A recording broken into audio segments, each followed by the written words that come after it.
سلام ستړي مشي وخت مو په خیر دو تازه خبرونو ته ښه راغلاست. خلیلزاد وایي د افغان سولې په تړاو له پاکستاني چارواکو سره ګوري او حامد کرزی وایي مذاکراتو کې داسې توافق نه کیږي چې د شاتګ سبب شي.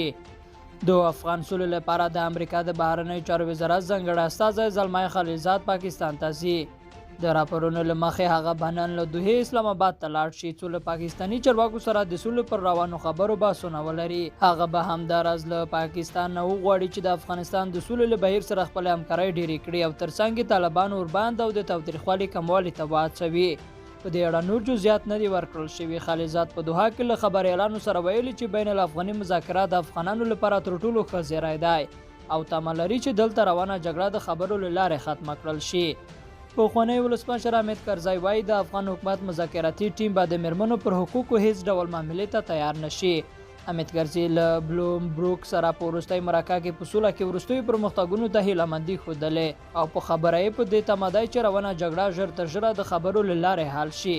د په وینا افغان مذاکراتي پلاوی د ټولو افغانانو استازیتوب کوي او دوی به هیڅ وخت په مذاکراتو کې داسې څه ته اجازه ورنه کړي چې د شاتګ سبب شي.